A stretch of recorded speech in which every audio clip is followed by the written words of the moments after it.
कि जिस दौर में नए नए स्कूल, कॉलेज और डिग्री कॉलेज खोले जाने चाहिए थे, उस दौर में मंदिर और मस्जिद के नाम पर लड़ाई हो रही है। और देखिए कितने स्कूल और कॉलेज बंद हुए हैं। शिक्षा का बजट कम कर दिया गया। इस शिक्षा नीति ने क्या तय किया है? न्यू एजुकेशन पॉलिसी नहीं है ये। No education for people, no education for poor, ये इसका नाम है। इसलिए मैं इसको नई शिक्षा नीति नहीं कह रहा हूं। और में जागरूक नागरिकों की जिम्मेदारी है कि वो समानांतर संसद लगाएं। इसलिए इस छात्र संसद में आए हुए सभी क्रांतिकारी साथियों को मेरा जय भीम, जय मंडल, इंकलाब जिंदाबाद है। झूठ के दौर में, त्रिशूल और तलवार के दौर में हम कलम और किताब बचाने की लड़ाई के लिए यहां इकट्ठे हुए हैं। जिस दौर में संविधान के खिलाफ हर काम संवैधानिक तरीके से करने का दावा किया जा रहा हो, झूठ को इतनी बार बोला जा रहा हो कि सच लगने लगे, उस दौर में जरूरत इस बात की है कि वक्त के सच को इतनी बुलंदी से बोला जाए कि या तो वो सच इस देश के आम आवाम को समझ में आ जाए या हुक्मरानों को समझ में आए कि वो जेल भेजना शुरू करें। इसलिए जेल भेजना हमारे लिए तमगा है।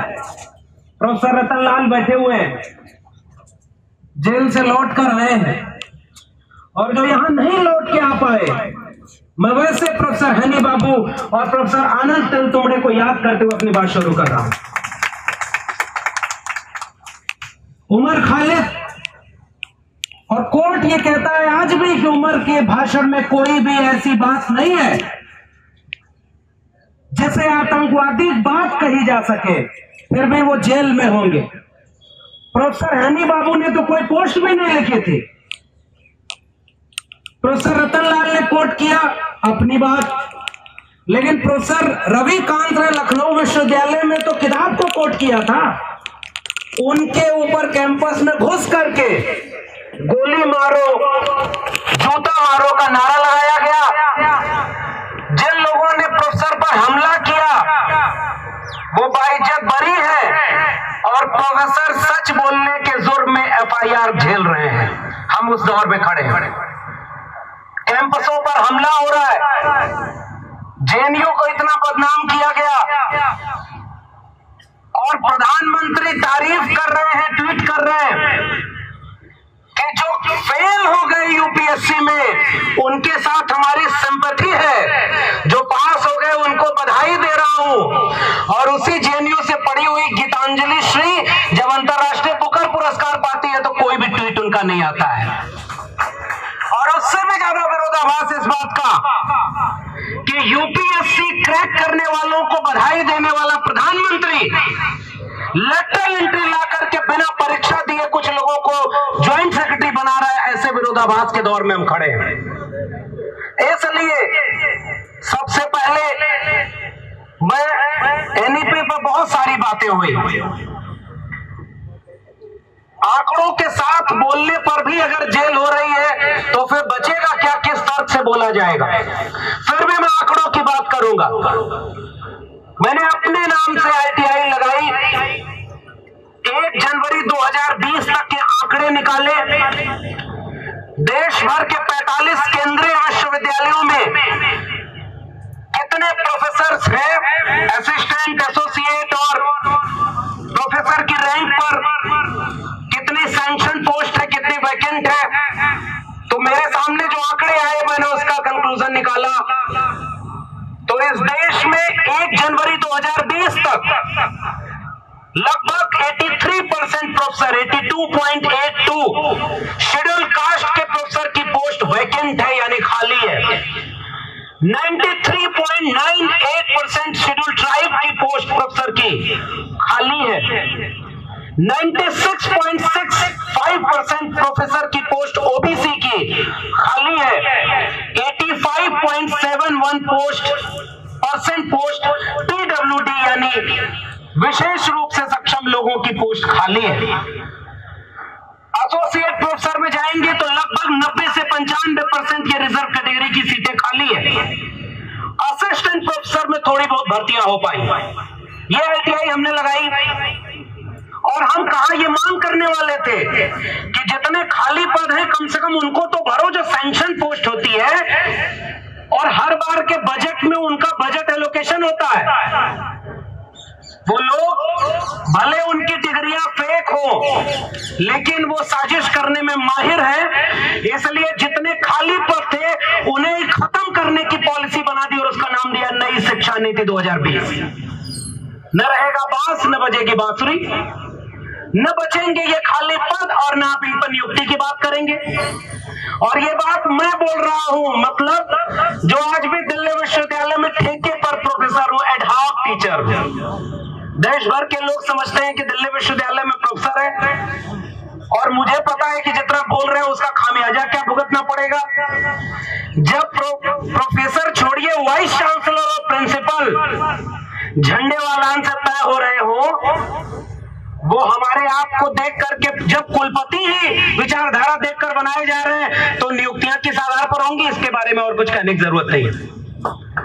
लेकिन जब हम बात करेंगे भगत सिंह और अंबेडकर की, जब हम बात करेंगे शिक्षा की, जब हम बात करेंगे संविधान की, तो मुझे लगता है इन सब का तकाजा ये है कि बिना डरे इस बात के लिए सच बोला जाए कि आपकी नौकरी रहेगी या जाएगी, आप कल को प्रोफेसर बचेंगे या नहीं बचेंगे। इससे ज्यादा बड़ी बात यह है कि कल को भारत का संविधान बचेगा या नहीं बचेगा। हम तो पढ़ लिख करके यहां तक आ गए, 300 रुपया फीस थी इलाहाबाद विश्वविद्यालय की, 5 लाख रुपए में पूरी PhD कर डाले दिल्ली विश्वविद्यालय से, तब जाकर के हम यहाँ खड़े हो गए और 12 साल से एडहॉक प्रोफेसर, ठेके पर प्रोफेसर बने।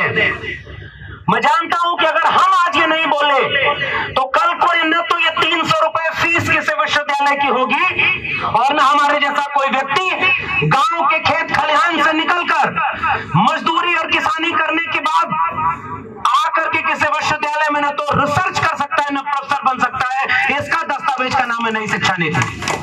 इसलिए हमें बोलना पड़ेगा, इस शिक्षा नीति ने क्या तय किया है। न्यू एजुकेशन पॉलिसी नहीं है ये, no education for people, no education for poor, ये इसका नाम है। इसलिए मैं इसको नई शिक्षा नीति नहीं कह रहा हूं। किस बात की शिक्षा? शिक्षा का मतलब क्या? ढेर सारी बातें पूर्व के वक्ताओं ने बहुत सारी कही हैं। इन्होंने कहा कि हम बोर्ड एग्जाम के दबाव को कम करेंगे, हम ग्रेडेड सिस्टम लाएंगे और स्कूल का जो पूरा पैटर्न था सेकेंडरी, मिडिल, प्रीपेटरी और फाउंडेशन के नाम पर बदलेंगे। आंगनबाड़ी के लोगों और प्राइमरी स्कूल के शिक्षकों के दबाव को कम करेंगे। मैं जिस उत्तर प्रदेश से आता हूं वहां उत्तर प्रदेश में आजकल बहुत खुदाई हो रही है। उसी खुदाई से निकली गई चीज को पढ़ने के लिए प्रोफेसर रतनलाल जेल में गए और कोर्ट ने ये कहा कि अरे भाई तय ही नहीं है कि वो है क्या और तुम इसके नाम पर जेल में भेज रहे हो। उस प्रदेश में शिक्षा की हाल ये है कि एक नई पॉलिसी बनाई गई है। एक तो प्राइमरी स्कूल के मास्टर को समय पर सैलरी नहीं दी जाएगी और उत्तर प्रदेश में प्राइमरी स्कूल का मास्टर पढ़ाए न, इस बात को सुनिश्चित करने के लिए इतना काम उसके ऊपर दे दिया गया है। कोई गणना करानी है तो कराओ, वैक्सीन लगानी है तो लगाओ, कोई काम सरकारी आदेश आया गांव गांव जाओ, पढ़ाने के इतर सारे काम करेंगे। और उनका एक फरमान बेहद खतरनाक है कि जिस स्कूल में विद्यार्थी कम हो गए वहां से टीचर सरप्लस हो गए, ज्यादा हो गए, तो दूसरे विद्यालय में उसी स्कूल के टीचर को भेज दिया जाएगा। यानी नई शिक्षकों की भर्ती नहीं होगी।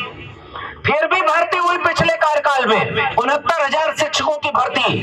राष्ट्रीय पिछड़ा वर्ग आयोग ने कहा कि उसमें आरक्षण को खत्म करके भर्ती की गई है। 27% आरक्षण की बजाय 3.81% आरक्षण ओबीसी को मिला। बहुत दिन तक सरकार उसको टालती रही, बाद में जब मान लिया कि हाँ गलती हुई हमसे, फिर भी उनके ऊपर कोई मुकदमा नहीं है। और हरियाणा के मुख्यमंत्री ओम प्रकाश चौटाला ऐसे ही शिक्षा घोटाले में आज भी जेल में है और उत्तर प्रदेश का मुख्यमंत्री आज पूरे देश में वहां पर उत्तर प्रदेश में नारा लगा रहा है कि राम मंदिर बन रहा है।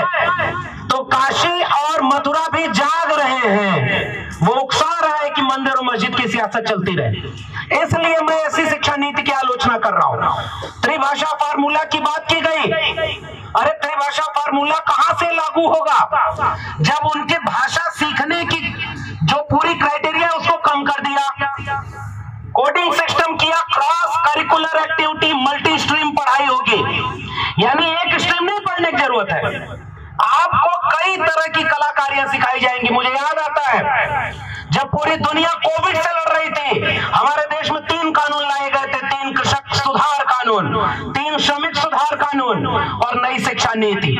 श्रमिकों के ट्रेड यूनियन बर्बाद कर दिए गए, इसलिए वो भी कानून पास हो गया। नई शिक्षा नीति में शिक्षक संगठन और तमाम छात्रों को कमजोर कर दिया गया, इसलिए लड़ाई भी कमजोर है। लेकिन किसान समझ गए कि वो तीनों कानून उनके सुधार के नहीं है, वो उनके फसलों और नस्लों को बेचने वाले कानून है, इसलिए उन्होंने सड़क पर हंगामा किया और तीनों कानून वापस हुए। मुझे लगता है कि नई शिक्षा नीति इसलिए वापस हो जानी चाहिए क्योंकि वो आपके फसलों नस्लों के साथ आपके बच्चों के भविष्य को खत्म करने वाली है। मैं एक आंकड़ा पेश करके, चूंकि वक्त नहीं है, मैं अपनी बात खत्म करूंगा। वो आंकड़ा ये है कि जिस दौर में नए नए स्कूल कॉलेज और डिग्री कॉलेज खोले जाने चाहिए थे, उस दौर में मंदिर और मस्जिद के नाम पर लड़ाई हो रही है, और देखिए कितने स्कूल और कॉलेज बंद हुए हैं। शिक्षा का बजट कम कर दिया गया। जैसे बच्चा पढ़ने जाए, हम लोग इलाहाबाद दिल्ली पढ़ते थे तो घर वालों से कहते थे इतना खर्चा दे दीजिए, खर्चा बढ़ गया है, तो घर वाले उतना खर्चा थोड़ा कम करके देते थे। लेकिन हमारे देश में एक ऐसा प्रधानमंत्री बैठा हुआ है जो कह रहा है कि मल्टीपल डिसिप्लिनरी कोर्स चलाएंगे, मल्टीपल चॉइस का सिस्टम देंगे, आप विदेश तक पढ़ने जाएंगे, आपको चॉइस बेस्ड क्रेडिट सिस्टम है, और पैसा तो कहे पैसा कुछ नहीं है, जितना पैसा है उससे भी कम कर देंगे, इच्छाएं आसमान पर छुएंगी और उन्हें पूरा करने का कोई इंतजाम नहीं होगा। बजट एलोकेशन नहीं किया गया, बजट कम कर दिया गया है, इसीलिए ताकि स्कूल और कॉलेज नहीं खोले जाएं। और वो जो पूरा बोर्ड ऑफ गवर्नर्स का मामला है, एजुकेशन के लिए लोन का सिस्टम है कि लोन लीजिए और पढ़ाई करिए।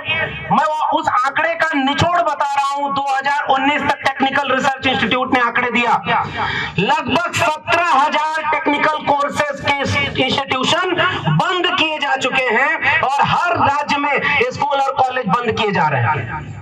अब ये बंद हो जाएगा, और प्रधानमंत्री ने ये बात भी बोली थी, आखिरी बात बोल के अपनी बात खत्म करूंगा। जब इस नई शिक्षा नीति को प्रेस कॉन्फ्रेंस के जरिए कोविड में वो इंप्लीमेंट कर रहे थे, तो उन्होंने प्रेस कॉन्फ्रेंस में बोला हम स्किल डेवलप करना चाहते हैं, कुम्हार का बच्चा कुम्हार बने, लोहार का बच्चा लोहार बने।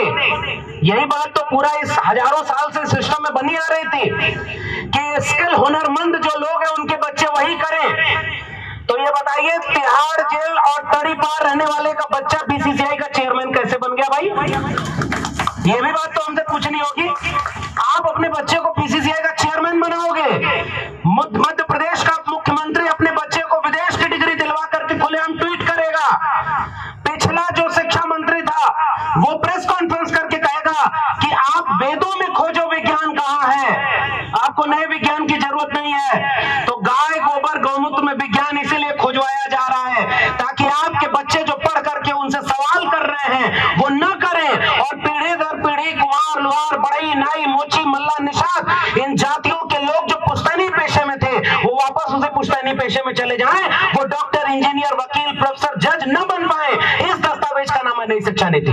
इसलिए हम पुरजोर विरोध करते हैं शिक्षा नीति का।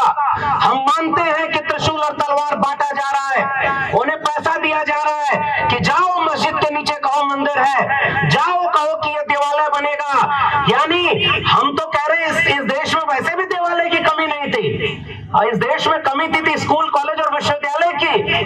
हर विश्वविद्यालय को बंद करके देवालय बनाने वाले लोग इस नई शिक्षा नीति को लागू कर रहे हैं। हम जानते हैं कि यह बात लोगों को समझाना कठिन है क्योंकि लोग समझ नहीं पाएंगे, क्योंकि इसका असर 20 साल 30 साल बाद दिखेगा। जब तक आप इसे समझेंगे तब तक आपको बचाने के लिए कुछ बचेगा नहीं। इसलिए मैं इस मंच के आयोजकों को और ऐसे देश भर के तमाम लोगों को सलाम करता हूं जो आज भी 20 साल बाद उनके बच्चों का भविष्य जो लुट रहा है, बेचा जा रहा है, उसको पहचान करके बचाने वाले लोग, हम इस देश में बाबा साहब और भगत सिंह के सपनों का भारत, जो शिक्षा की बात करता था, ज्योतिबा फूले के सपनों का भारत, सावित्रीबाई फूले के सपनों का भारत, जिसमें सबको पढ़ने का हक था, उन पढ़ने वाले लोगों की बात को याद करके कह रहे हैं, अगर कलम और किताब हार गई तो आने वाली पीढ़ियां हमें माफ नहीं करेंगी, क्योंकि हमें मौका मिल गया था कलम और किताब पढ़ने का, हम उनके लिए मौका नहीं बचा पाए, इसलिए इस नीति का विरोध करना बहुत जरूरी है। जय भीम, जय मंडल, संविधान जिंदाबाद, उल गुलाम जिंदाबाद, इंकलाब जिंदाबाद।